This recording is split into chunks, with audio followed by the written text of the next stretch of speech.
அதிகாலை தேடுவோர் என்னை கண்டடைவார். ஆமென்.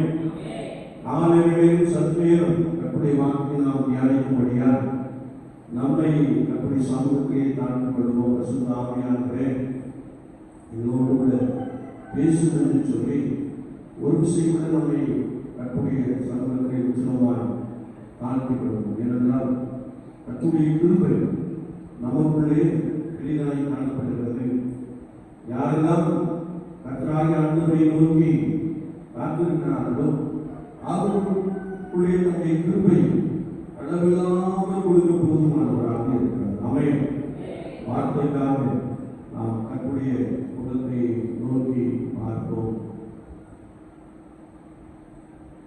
உயர்வனே உயர்வனே அழைப்பின் காரணனே கள்ளி மண்ணாக என்னையுமே கண்ணோக்கி பார்த்திடுமே கள்ளி மண்ணாக என்னையுமே கண்ணோக்கி பார்த்திடுமே வேறுமையான பாத்திரம் நான் வேறு கள்ளாமலே நீரம்பி மடியும் பாத்திரமாய் விளக்கச் செய்யுமே வேறுமையான பாத்திரம் நான் வேறு கள்ளாமலே நீரம்பி மடியும் பாத்திரமாய் விளக்கச் செய்யுமே வேதத்தில் காணும் பாத்திரமெல்லாம் இயேசுவை போற்றிடுமே என்னையும் அவ்வித பாத்திரத்தால் மறைத்து கொள்ளுமே உயர்வனே உயர்வனே அழைப்பின் காரணனே கள்ளி மண்ணாக என்னையுமே கண்ணோக்கி பார்த்திடுமே கிருபையின் நிறைவின் நாட்களோடு நாடுகளுக்காக நோக்கி பார்க்கிறோம். நீர் வறுமையை நீக்கிக் கொடுத்த தெய்வமாக இருக்கிறபடினாலே உம்மை ஸ்தோத்திரிக்கிறோம். பிதாவே, நீர் எங்களை அணைத்து கொண்டு உருவாக்கி மேன்மைப்படுத்துகிறவராக இருக்கிறபடினாலே இதோ இருக்கிறவராக இருக்கிறேன் என்று சொன்னவர் எங்கள் மத்தியிலே பிரசன்னராய் இருக்கிறபடினாலே நாங்கள் உம்மை ஸ்தோத்திரிக்கிறோம். காலை வேளையிலும் ஒரு சில வார்த்தையை இந்த ஜனங்களுக்குள்ளே அனுப்புவீரார். வார்த்தைகள் எங்களை உருவாக்கட்டும், வார்த்தைகள் எங்களை மேன்மைப்படுத்தட்டும், வார்த்தைகள் எங்களை உனக்கு நேராக திருப்பும்படியாய் நாங்கள் வேண்டுகிறோம். எங்களுக்கு அதற்காக எங்களுக்கு நாம மகிமைகள் நீரப்படி செய்யும்படியாக நாங்கள் வேண்டுகிறோம். இயேசு கிறிஸ்துவின் நாமத்தில் செபம் கேளும் பரிசுத்த பிதாவே, ஆமென். ஆண்டவராகிய இயேசு கிறிஸ்துவின் நாமத்தினாலே ஒரு விஷயம் கூட அன்போடு வாழ்த்துகிறேன். இந்த காலையிலேயும் சற்று நேரம் நாம் தியானிக்கும்படியாக கர்த்தருடைய ஆவியானவர் நமக்கு கொடுக்கிற வார்த்தை பரிசுத்த யோவான் எழுதின சுவிசேஷம் 6ஆம் அதிகாரம் 67 17ஆம் வார்த்தை இப்படி சொல்கிறது. சீமோன் பேதுரு இயேசுவுக்கு பிரதியுத்தரமாக, ஆண்டவரே, யாரிடத்தில் போவோம்? நித்திய ஜீவ வசனங்கள் உம்மிடத்தில் உண்டே என்று சொல்லுகிற ஒரு வார்த்தையை நாம் இங்கே வாசிக்கும்படி, ஆண்டவராகிய இயேசு கிறிஸ்து மனுஷகுமாரனாக உலகத்திலே வாழ்ந்து வந்த காலத்திலே அநேக அற்புதங்களை பெற்றுக் கொண்டார்கள். அவர் அநேகருக்குள்ளே அதிசயங்களையும் அற்புதங்களையும் செய்தார். முடவர்களை நடக்க பண்ணினார். செவிடும் மூமையுமான ஆவியை துரத்தி பேச பண்ணினார். அவர் ஜனங்களுக்குள்ளே பலத்த அற்புதங்களை செய்து கொண்டே இருந்தார். அது மாத்திரமல்ல, அவரை அநேக ஜனங்கள் பின்பற்றி வந்தார்கள் என்பதை குறித்து நாம் இந்த வேத வாக்கியங்களின் மூலமாக தெளிவாய் அறிந்து கொள்ள முடியும். எப்பொழுதும் இயேசு கிறிஸ்துவை சுற்றிலும் ஒரு பெரும் கூட்டம் காத்து கொண்டே நின்று கொண்டே இருந்தது. இதற்கெல்லாம் அற்புதங்களினாலும் அதிசயங்களினாலும் அவர் என்னை நிரப்புவார் என்று சொல்லி, சில வேளைகளிலே அசுத்தமளிக்கப்பட்ட உணவை கொடுப்பார் என்று சொல்லி அநேகர் இயேசுவுக்கு பின் சென்று கொண்டே இருந்தார். அப்படி பின் சென்று கொண்டிருந்த அந்த காலகட்டத்திலே ஆண்டவர் அவர்களை பார்த்து, நீங்கள் என் மாம்சத்தையும் என் ரத்தத்தையும் புசித்தால் என்னில் நிலைத்திருப்பீர்கள் என்று சொன்னார். ஒருவேளை அவர்களுக்குள்ளே சில எண்ணங்கள் உருவாகிவிட்டது.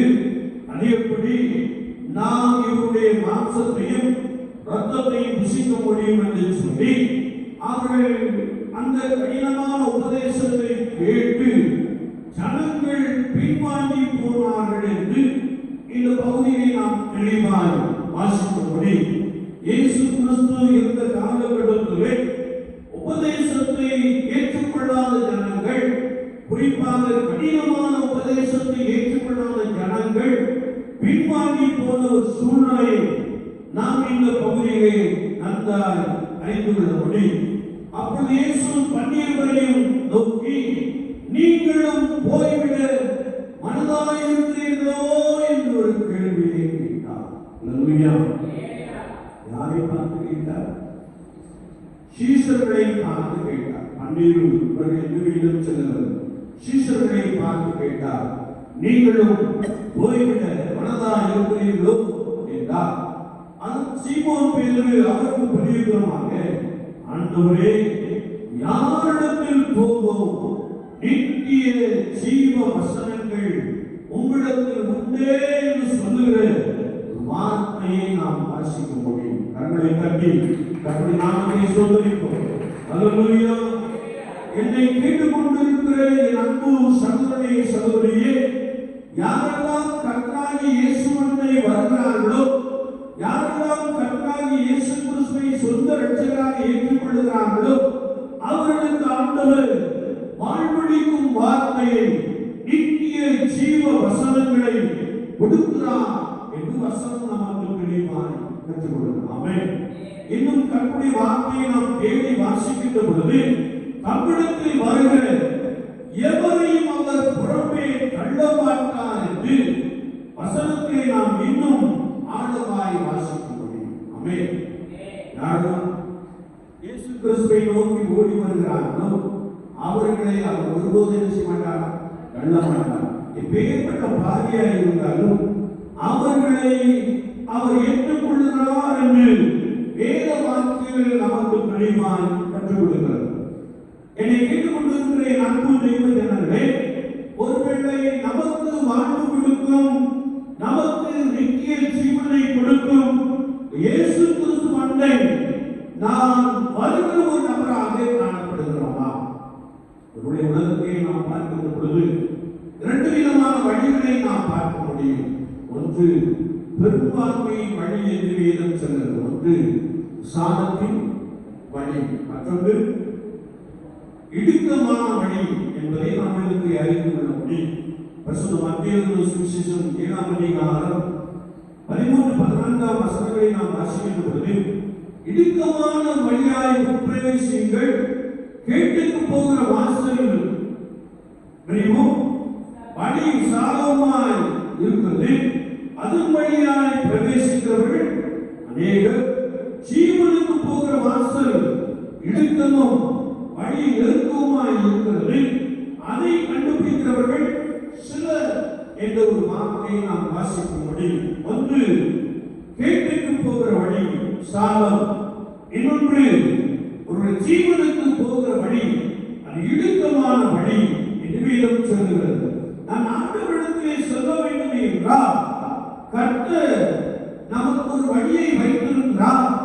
நானே வழியும் சத்தியமும் ஜீவனுமாய் இருக்கிறேன் என்று சொன்ன கர்த்தராகிய இயேசு கிறிஸ்துவை அல்லது இடுக்கமான வாசல் வழியாய் உட்பிரவேசிக்கிற அனுபவத்தை நாம் பெற்றுக்கொள்கின்ற பொழுது மெய்யாகவே நாம் தேவனிடத்தில் சேருகிற ஒரு நபராக காணப்படுகிறோம். ஆமென். அல்லேலூயா. கரங்களை தட்டி நாமத்தை சொல்லுகிறோம். அல்லேலூயா. எனக்கு அன்பான தேவஜனமே, வேதத்தை நாம் திருப்பிக் கொள்கிற பொழுது ஆதியாகமத்தின் புத்தகம் 7ஆம் அதிகாரத்தை நாம் வாசிக்கின்ற பொழுது அங்கே 12 முதல் 23 வசனங்கள் வரைக்கும் நாம் வாசிக்கிறோம். நோவா காலத்திலே ஜனங்கள் சீர்கெட்டு போயிருந்தார்கள். நோவா தேவனுடைய ராஜ்யத்தை குறித்து அவர்களுக்கு சொல்லிக் கொண்டே இருந்தார். வேதத்தை நாம் வாசிக்கின்ற பொழுது ஜனங்களுடைய அனுதின வாழ்க்கை மிகவும் சீர்கெட்டு போய் அவர்கள் செய்த கொடுமை அல்லது அவர்கள் செய்த பாவம் வானவரையிலும் எட்டினது என்று வேதம் சொல்கிறது. வேதத்தை நாம் வாசிக்கின்ற பொழுது அவர்கள் தங்கள் சிந்தைகளினாலே தன்னுடைய நினைவுகளினாலே அனுதினமும் தங்களை கெடுத்துக் கொண்டிருந்தார்கள் என்பதை குறித்து நாம் வேத வாக்கியங்களிலே தெளிவாய் வாசிக்க முடியும். ஒருவேளை பாவம் நிறைந்த ஒரு உலகம், அக்கிரமம் நிறைந்த ஒரு உலகம், மனிதன் சீர்கெட்டு போய் ஒருவேளை தேவன் அற்றவர்களாக வாழ்ந்து கொண்டிருந்த அந்த நாட்களிலே நோவாவும் அவருடைய குடும்பத்தாரும் கர்த்தரை பிரியப்படுத்துகிற அனுபவத்திலே நிலைத்திருந்தபடியினாலே, அவர்கள் கர்த்தருக்கு பரிசுத்தமாய் வாழ்ந்தபடியினாலே ஆண்டவர் நோவாவை பார்த்து ஒரு பேழையை உண்டு பண்ணு என்று சொன்னார். புதிய ஏற்பாட்டை வாசிக்கின்ற பொழுது அவர் அந்த பேழையை கட்டி கொண்டிருக்கின்ற பொழுது தேவனுடைய ராஜ்யத்தை குறித்து செய்தார், பிரசங்கம் பண்ணிக்கொண்டே இருந்தார். ஒருவேளை வாழ்ந்துருங்கள், பரலோக ராஜ்யம் சமீபித்திருக்கிறது என்ற வசனத்தின்படியே நீங்கள் கர்த்தரை திரும்புங்கள் என்ற வார்த்தையை அவன் பிரசங்கித்தான் என்று நாம் வேதத்தை தெளிவாய் வாசிக்க முடியும். ஆனாலும் அந்த நாட்களிலே உள்ள ஜனங்கள் கர்த்தருடைய சத்தத்தை செய்யவில்லை, செவிசாய்க்கவில்லை. எனவே ஆண்டவர் நோவாவின் மூலமாக ஒரு பேழையை உண்டு பண்ணி நோவாவையும் அவருடைய குடும்பத்தாரையும் சகல ஜீவ பிராணிகளையும் பறவைகளையும் ஜோடி ஜோடாக அந்த பேழைக்குள்ளே அடைத்தார் என்பதை நாம் பரிசுத்த வேதாகமத்தின் மூலமாக தெளிவாய் வாசிக்க முடியும். என்னை கேட்டுக் கொண்டிருக்கிற என் அன்பு தெய்வ ஜனங்களே, கேட்டுக்கு போகிற வாசல் அல்லது பெரும்பான்மையின் வழி என்ற நிலைப்பாட்டிலே நோவா குடும்பத்தை தவிர எல்லா ஜனங்களும் காணப்பட்டபடியினாலே ஆண்டவர் பெருமழையினாலே அந்த நாட்களிலே உலகத்தை அழித்தார். ஆமென். நாம் நன்றாய் அறிந்திருக்கிறோம், ஒரு நாள் மழையில் நம்ம என்ன செய்ய முடியும்? நாங்கள் முடியவில்லை. 40 நாள் மழை என்றால் மெய்யாகவே ஆண்டவர் ஒருவேளை பாவத்திலே நிலைத்திருக்கிற ஜனங்களை அல்லது கேட்டுக்கு போகிற வாசல் வழியால் பெரும்பான்மையின் வழியை ஓடிக்கொண்டிருக்கிற ஜனங்களை கண்டித்தார் என்பதை குறித்து நாம் பரிசுத்த வேதாகமத்தை இன்னும் ஆழமாய் அறிந்து கொள்ள முடியும். எல்லா கற்பனை வார்த்தை சொல்லுகிறது, நமக்கு திருஷ்டாந்தப்படுத்தப்பட்டிருக்கிறது. எனவேதான் அப்போஸ்தலனாகிய பேதுரு சொல்லுகிறார், சீமோன் பேதுரு சொல்லுகிற பொழுது, யாரிடத்தில் போவோம் ஆண்டவரே? ஒருவேளை நான் பெரும்பான்மையான வழியிலே அல்லது உலகத்திற்குள்ளே இன்னும் மற்ற ஜனங்களை போல நாம் வாழ்ந்து கொண்டிருப்போமே என்றால் வரும் தண்டனை என்ன செய்ய முடியாது, தப்பித்துக் கொள்ள முடியாது. நோவா காலத்து ஜனங்கள் நிக்கிரகம் பண்ணப்பட்டார்கள் என்று வேதம் சொல்ல பூமியின் மேலே ஒரு ஜீவராசி கூட இல்லாமல் எல்லாம் அழிக்கப்பட்ட காட்சியை குறித்து நாம் பரிசுத்த வேதாகமத்திலே தெளிவாக அறிந்து கொள்ள முடியும். அதே போல யோசுவாவின் நாட்களை நாம் எடுத்துக் கொள்கின்ற பொழுது ஆண்டவர் இஸ்ரவேல் ஜனங்களை வனாந்தர மார்க்கமாய் நடத்தி சென்றார். அப்படி நடத்தி சென்ற பொழுது அவர்கள் மத்தியிலே அநேக அற்புதங்களையும் அநேக அடையாளங்களையும் செய்தார். ஜனங்கள் இவைகள் எல்லாவற்றையும் கண்டு வந்தார்கள். ஆனால் அவர்கள் அடிக்கடி முறுமுறுக்கிறவர்களாக காணப்பட்டார்கள், அடிக்கடி பின்வாங்கி போகிறவர்களாக காணப்பட்டார்கள் என்பதை குறித்து பரிசுத்த வார்த்தையை தெளிவாக வாசிக்க முடியும். குறிப்பாக அவர்கள் அப்பமும் இறைச்சியும் இல்லை என்று உடனே என்ன செய்தார்கள்? முறுமுறுத்தார்கள். நல்ல யோசிப்போம் அப்படின்னா, இன்றைக்கு நம்ம அடிக்கடி தோசை இட்லி என்ன செஞ்சிடணும், சாப்பிடணும் இல்லையா? நம்ம சிறு பிராயத்தில் இருந்தபோது பாருங்க, எப்படியா பண்டிகைக்கு என்ன தோசை இட்லி பண்டிகைக்கு தான் கிடையாது கிடையாது. இந்த பக்ரி அப்பா டீச்சர் அதாவது பண்டிகைக்கு தான் என்ன செய்யும் கிடையாது. அது ஒரு காலம் இல்லையா? உள்ள இந்த நாட்டிலேயே நம்முடைய பிள்ளைகளை நாம் எடுத்துக் கொள்ளுகிறோம். அதே போல இறைச்சியும் ஞாயிற்றுக்கிழமை தான் இல்லையா? உப்புமாட்டதான் இருக்குன்னு நினைக்கிறேன். எல்லாம் நீங்களும் கடினமாக வேலை செய்கிறவர்கள் ஞாயிற்றுக்கிழமை நன்றாய் சமைத்து ருசித்து சாப்பிட்டு சிலர் ஓய்வெடுக்கிறீர்கள். பலர் இதுதான் வந்துருக்கீங்க. ஒரு இந்த நாட்களிலே நம்ம ஒரு ஞாயிற்றுக்கிழமை நம்ம வீட்டில் வழக்கத்தை மாற்றிட்டோம். அதாவது ஒரு இறைச்சி எடுக்கல அப்படின்னு நம்ம பிள்ளைகள் என்ன சொல்லுவோம்? என்ன சொல்லுவோம்? நெகி கிடையாதா, நெகி கிடையாதா அப்படின்னு கேள்வி விஷயம் கேட்கும். நம்முடைய காலத்தை பார்க்கிற பொழுது, இந்த நாட்களை பார்க்கிற பொழுது, ஒருவேளை சரியான வழக்கத்தின்படி ஒரு உணவு இல்லை என்றால் நம்முடைய பிள்ளைகள் என்ன செய்கிறார்கள்? முறுமுறுக்கிறார்கள் இல்லையா? மோசே யோசுவாவின் நாட்களிலே இஸ்ரவேல் ஜனங்கள் என்ன செய்தாங்கன்னா முறுமுறுத்தாங்க. அவங்களுக்கு அப்பவும் இறைச்சியும் கிடைக்கலையே அப்படின்னு சொல்லி என்ன செய்தார்கள்? முறுமுறுத்தாங்க. ஆனால் ஆண்டவருடைய முறுமுறுப்பை பார்த்தால் ஒருவேளை யோசுவா அல்லது மோசே தேவனை நோக்கி விண்ணப்பம் பண்ணின பொழுது இஸ்ரவேல் ஜனங்கள் எல்லா தேவைகளையும் பரிபூரணமாய் சந்தித்தார். கடவுளை கொஞ்சம் நாமத்தை சொல்லுகிறோம். அல்லேலூயா. எல்லாரும் இஸ்ரவேல் ஜனங்கள் தன்னுடைய கற்பனையை மீறி நடந்தபடியினாலே கர்த்தருடைய சத்தத்திற்கு செவிமடுக்காமல் அடிக்கடி வழி விலகி போனபடியினாலே கர்த்தருடைய வார்த்தை சொல்லுகிறது, யோசுவாவின் நாட்களிலே யோசுவாவும் காலேபும் அந்த பாலும் தேனும் ஓடுகின்ற அந்த தேசத்தை சுதந்திரத்துக் கொண்டார்கள். அல்லேலூயா. அல்லேலூயா. 6,00,000க்கு அதிகமான புருஷர்கள் என்று வேதம் சொல்லுகிறது. அவங்க 40 வருஷ பிரயாணத்தில் அவர்கள் பலுகி பெருகி இருப்பார்கள். ஆனாலும் ஆண்டவர் வாக்குத்தத்தம் பண்ணின அந்த பாலும் தேனும் ஓடுகிற தேசத்திற்குள்ளே யோசுவாவும் காலேபும் என்ன செய்தார்களா? பிரவேசித்தார்கள். பெரும்பாலான ஜனங்கள், பெரும்பாலான இஸ்ரவேலர்கள் பெரும்பான்மையின் வழியிலே அல்லது கேட்டுக்கு போகிற வழியிலே நின்று கொண்டிருந்தார்கள் என்பதை குறித்து வசனம் நமக்கு மிக தெளிவாக கற்றுக் கொடுக்கிறது. என்னை கேட்டுக் கொண்டிருக்கிற நட்பு சகோதரி சகோதரியே, கர்த்தராகிய ஆண்டவரை, கர்த்தராகிய இயேசு கிறிஸ்துவின் செயல்பாடுகளை, கர்த்தராகிய இயேசு கிறிஸ்துவின் ரத்தத்தினால் மீட்கப்பட்டிருக்கிற அனுபவத்திலே நான் எந்த வழியிலே நின்று கொண்டிருக்கிறேன், நான் யாரிடத்தில் போவோம் என்று சொல்லி அனுதின ஜீவியத்திலே என்னுடைய வாழ்க்கையின் அனுபவம் ஒருவேளை கேட்டுக்கு போகிற வருஷம் வழியாய் நடக்கிற ஒரு அனுபவமாக காணப்படுகிறதா, அல்லது ஜீவனுக்கு போகிற வருஷம் வழியாய் சொல்லுகிற ஒரு அனுபவத்தை உடையவர்களாக நாம் காணப்படுகிறோமா? வேதம் சொல்கிறது இரண்டாவதாக நாம் யாரிடத்தில் செல்ல வேண்டும், அதில் யாரிடத்தில் போவோம், யாரிடத்தில் சொல்ல வேண்டும் என்று வேதத்தை நாம் வாசிக்க முடியும். இரண்டாவதாக நாம் வாசிக்கின்ற பொழுது இங்கே நம்முடைய வார்த்தை சொல்லுகிறது, நானே வழியும் சத்தியமும் ஜீவனுமாய் இருக்கிறேன் என்று சொன்ன இயேசு கிறிஸ்துவுக்கு பின் செல்ல வேண்டும் என்பதை குறித்து வார்த்தை நமக்கு தெளிவாக கற்றுக் கொடுக்கிறது. நாம் வாசிக்கையிலே மத்தேயு 7:13-14 இந்த இடுக்கமான வாசலை குறித்து வேதம் சொல்லுகிறது.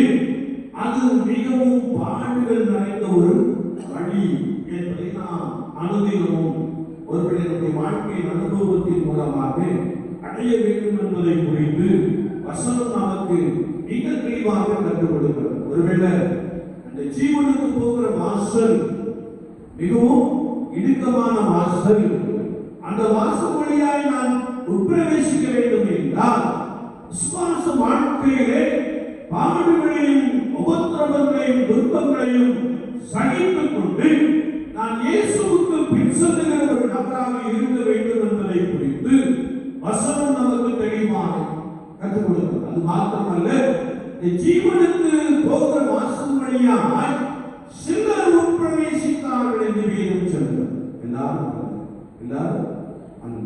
இல்லையா? சிலர் என்ன செய்தார்கள்? உட்பிரவேசித்தார். எப்படி யோசுவாவின் காலத்தில் யோசுவாவும் காலேபும் அந்த கானான் தேசத்துக்குள்ளே பிரவேசித்தார்களோ, அதே போல ஜீவனுக்கு போகிற அல்லது தேவனுடைய ராஜ்யத்திற்கு போகிற அந்த வாசல் வழியா சிலர் உட்பிரவேசித்தார்கள். நாம் வேதத்திலே வாசிக்கின்ற பொழுது அழைக்கப்பட்டவர்கள் அநேகர், தெரிந்து கொள்ளப்பட்டவர்களும் சிலர் என்று வேதம் சொல்லுகிறது. நாமத்தை சொல்லுகிறோம். அல்லேலூயா. அநேகர் இயேசு கிறிஸ்துவின் நாமத்தை நன்றாய் அறிந்திருக்கிறார்கள். ஆனால் அழைக்கப்பட்ட அழைப்பிலே இடுக்கமான வாசல் வழியாய் உட்பிரவேசிக்கிறவர்கள் சிலர் என்று வேதம் சொல்லுகிறது. அப்படின்னா இந்த உலக வாழ்க்கையிலே நான் இடுக்கமான வாசல் வழியாய் உட்பிரவேசிப்பதை நாம் தெரிந்து கொள்ளுகின்ற பொழுது அந்த இடுக்கமான வாசல் நித்திய ஜீவனுக்கு நேராக நம்மை நடத்துகிறது. நித்திய ராஜ்யத்திற்கு நேராக, அழிவில்லாத தேவனுடைய ராஜ்யத்திற்கு நேராக, அசைவில்லாத தேவனுடைய ராஜ்யத்திற்கு நேராக நம்மை நடத்துகிறது என்பதை குறித்து பரிசுத்த வாக்கியங்கள் நமக்கு இன்னும் ஆழமாய் கற்றுக் கொடுக்கிறது. ஆமென். அல்லேலூயா.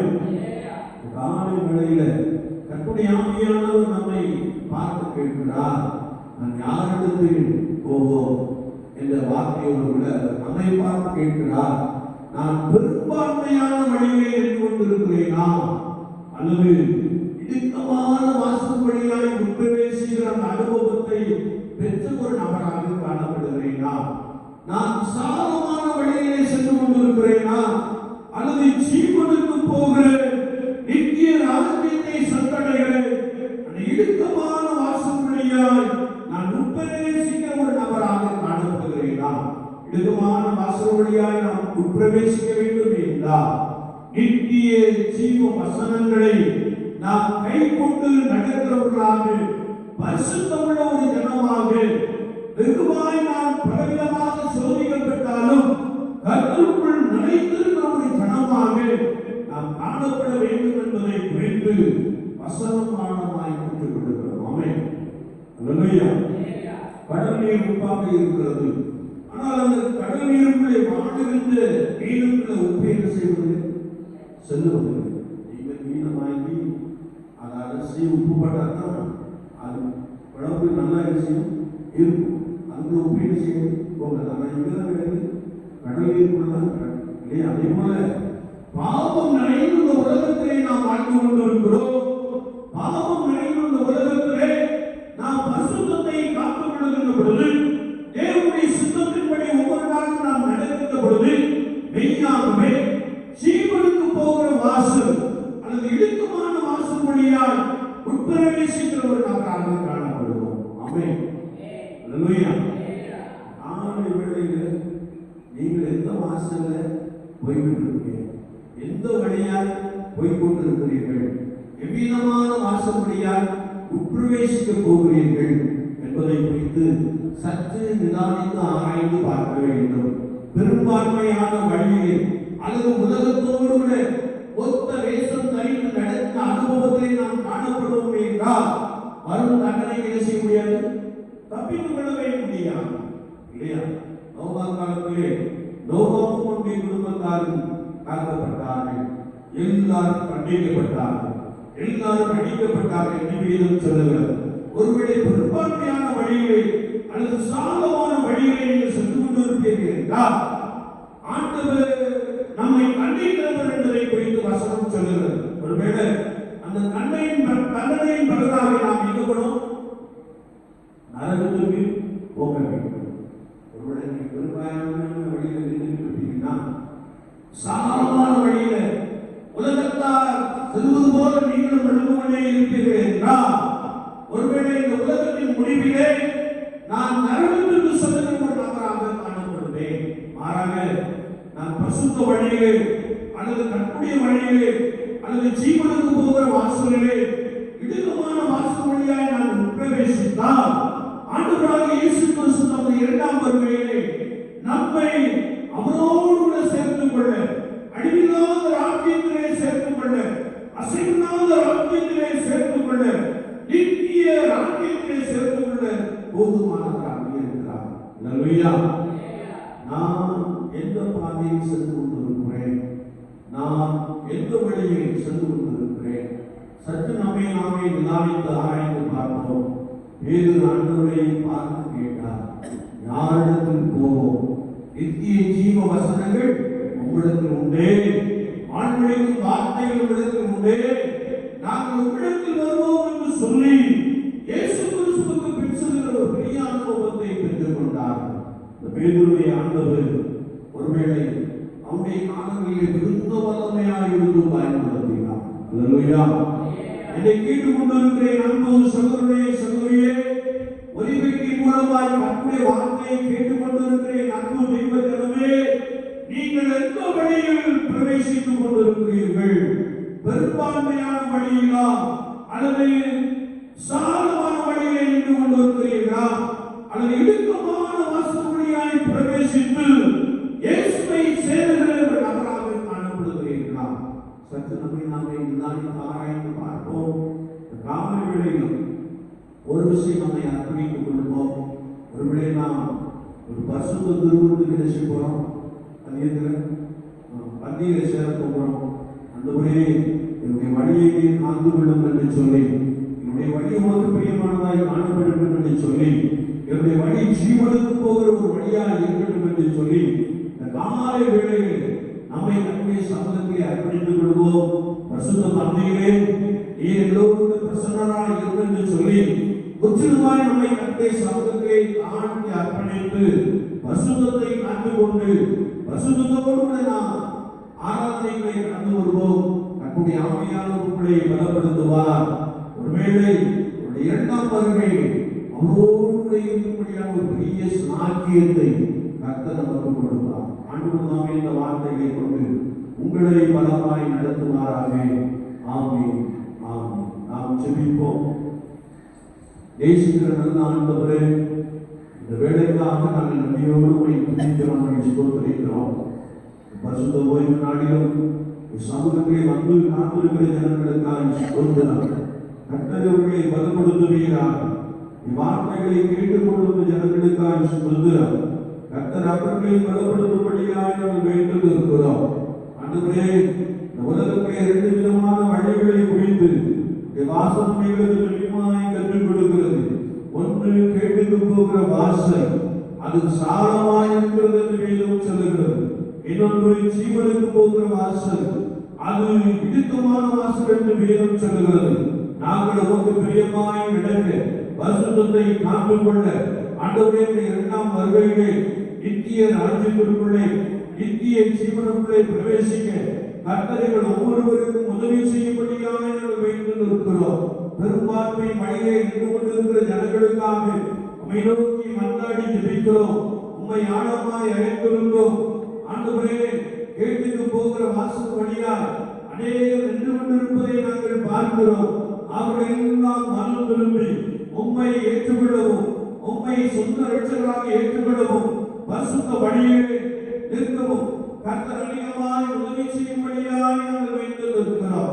உலக வாழ்க்கையிலே ஆண்டவரே, ராஜ்யத்துக்கு ஏற்ற அனுபவங்களை, பரிசுத்தமான அனுபவங்களை, பரிசுத்தமான வாழ்க்கையை நாங்கள் ஒவ்வொருவரும் பெற்றுக்கொள்ள தேவ ஆவியானவர்களுக்கு அனுக்கிரகம் செய்வீராக. ஒருவேளை பாடுகள் நிறைந்த ஒரு அனுபவமாய் காணப்படலாம், துயரங்கள் நிறைந்த ஒரு அனுபவமாய் காணப்படலாம். சங்கீதக்காரன் சொல்லுகிற பொழுது, பாடுகளினால் அல்லது உபத்திரவப்பட்டதினால் நான் உம்முடைய பிரமாணங்களை கற்றுக்கொண்டேன் என்ற வசனத்தின்படியே பாடுகளின் வழியாய் பிரவேசிக்கிற பொழுது உம்மை உறுதியாய் பற்றிக் கொள்ளக்கூடிய அந்த கிருபையை, உம்மை நம்பி சொல்லக்கூடிய அந்த கிருபையை நீ ஒவ்வொருவருக்கும் நிறைவாய் கொடுக்கிறீர். நாங்கள் உமக்கு ஸ்தோத்திரம் செலுத்துகிறோம். வசனத்தை கேட்டவர்களுக்காக ஸ்தோத்திரம். வல்லபொழுது இயேசு சுவாமி, ஆண்டவரே, உலக வாழ்க்கையிலே பரிசுத்தத்தை காண்புகள் நீர் ஒவ்வொருவருக்கும் உதவி செய்யும்படியாக நாங்கள் வேண்டியிருக்கிறோம்.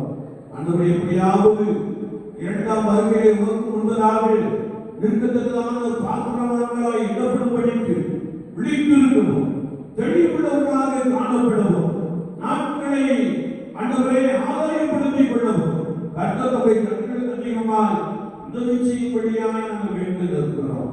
நம்முடைய பிரசன்னங்களை பலப்படுத்துறது தேவாலயத்திலே வந்திருக்கிறவர்களுக்காக ஸ்தோத்திரம். இவர்களுக்காக வானம் திறந்திருக்கட்டும். இடங்கொள்ளாமல் போக்குவரத்துமான ஆசீர்வாதங்கள் இயேசு கிறிஸ்துவின் நாமத்தினாலே உண்டாகட்டும். கிராமத்திற்காக ஸ்தோத்திரம். கிராமத்திலே வாசம் பண்ணுகிற எல்லா சகோதர குடும்பத்தாருக்காக ஸ்தோத்திரம். ரட்சிப்பின் வழியை தெரிந்து கொள்ள, ரட்சிப்பின் வழியிலே நடைபெறுகிற ஆண்டவர் ஒவ்வொருவருக்கும் உதவி செய்யும்படியாக நாங்கள் வேண்டுகிறோம். அது நிமித்தமான கிருபை, அது நிமித்தமான ஆசீர்வாதங்கள் ஒவ்வொரு குடும்பத்தின் மீது பலமாய் இறங்கட்டும். இயேசு சுவாமி, கர்த்தர் நல்லவர் என்று சொல்லி வைக்கும்படியான அனுபவங்கள் ஒவ்வொரு நாளும் உம்முடைய ஜனங்களுக்குள்ளே நிறைவாய் காணப்பட தேவ ஆவியானவர் அனுக்கிரகம் செய்கிறார். நாங்கள் உண்மையை நோக்கி பார்ப்போம், பிழைத்துக் கொள்ள, நாங்கள் உண்மையை நோக்கி பார்ப்போம், பரிசுத்தத்தை காத்துக் கொள்ள தேவ ஆவியானவர்களுக்கு உதவி செய்கிறார். ஒவ்வொருவரையும் கரங்களை அர்ப்பணிக்கிறோம். எங்கள் பிள்ளைகளுக்கு சமூகத்திலே அர்ப்பணித்து நிற்கிறோம். எங்கள் பிள்ளைகளை கண்டு பிரசுத்தப்படுத்துவீராக, அணைந்து கொள்வீராக, உருவாக்குவீராக, மேன்மையை படுத்தி ஆசீர்வதிப்பீராக. அதற்காக எங்கள் பிள்ளைகளும் உம்முடைய வழிகளிலே உற்சாகம் கொள்ள பரிசுத்த ஆவியானவர் நித்தமும் உதவி செய்யும்படியாக நாங்கள் வேண்டியிருக்கிறோம். பிரதான ஆராதனைக்காய் ஸ்தோத்திரம். பிரதான ஆராதனைக்கு மகிமை பிரசன்னை அணிவருட்டும். ஜனங்கள் ஆவியோடும் உண்மையோடும் முழு இருதயத்தோடு தொழுது ஸ்தோத்திரிக்க ஆண்டவர் அதிகமாய் உதவி செய்கிறார். ஆராதனை நமக்கு பிரியமானதாய் காணப்படும். தேவ ஆவியானவர் எங்களுக்கு உதவி செய்கிறார். ஆண்டவரே, 6 நாட்களும் வேலை செய்த ஜனங்கள் இந்த பரிசுத்த ஓய்வு நாளிலே யாரிடத்தில் போவோம் என்ற வசனத்தின்படியே பரிசுத்த ஓய்வு நாளிலே உலகத்தில் கடந்து வர, உம்முடைய பரிசுத்த தேவாலயத்திற்குள்ளே கடந்து வர, உம்மை நோக்கி பார்த்து எங்களையும் எங்கள் பிரயாசங்களையும் ஆசீர்வதியும் என்று சொல்ல ஒவ்வொருவருக்கும் உதவி செய்கிறார். நாமக்கு மேலாக பரிசுத்தத்தை காண்டு கொள்ளும் ஆண்டவர்களுக்கு மிகமாய் உதவி செய்கிறார். ஜனங்களுமால் ஆசீர்வதிக்கப்பட்டிருக்கிறது. ஜனத்தின் பிள்ளைகளுமால் ஆசீர்வதிக்கப்பட்டிருக்கிறது. கிராமம் கர்த்தருடைய நன்மையினாலே நிரப்பப்பட்டிருக்கிறது. அந்த பெரிய காரியங்களை செய்கிறார். இயேசு கிறிஸ்துவின் நாமத்தில் ஜெபம் கேளும் பரிசுத்த பிதாவே. தேவனுடைய இரக்கமுள்ள கிருபைக்கும் பராமரிப்புக்கும் பாதுகாவலுக்கும் உங்களை ஒப்புக் கொடுக்கிறோம். கர்த்தருடைய ஆசீர்வாதம் காக்கப்படுவது, கர்த்தர் தம்முடைய முகத்தை உங்கள் மேல் பிரகாசிக்க பண்ணி உங்கள் மேல் கிருபையாய் இருக்க கடவுள். கர்த்தர் தம்முடைய முகத்தை உங்கள் மேல் பிரசன்னமாக்கி இப்பொழுதும் எப்பொழுதும் சமாதானம் கட்டளையிடுகிறவர்.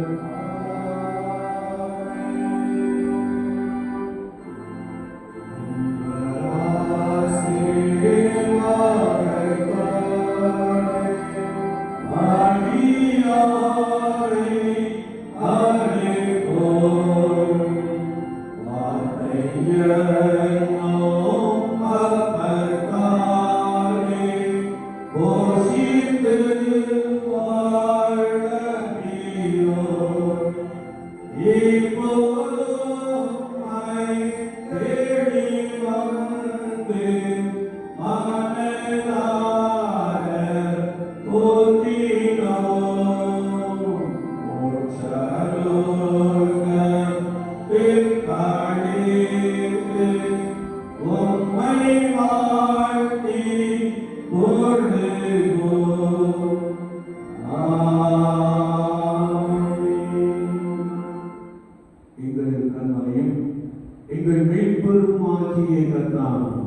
எங்கள் வாயின் வார்த்தைகளும் இருதயத்தின் தியானமும் உடைய சமூகத்தில் எப்பொழுதும் பிரீதியாக இருப்பதாக. கர்த்தர் உங்களோடு இருப்பாராக. தேவ சமாதானத்தோடு போகப்படுவோம். கர்த்தர் ஸ்தோத்திரம். கர்த்தரை ஆசீர்வதிக்கட்டும். கர்த்தரை ஆசீர்வதிக்கட்டும்.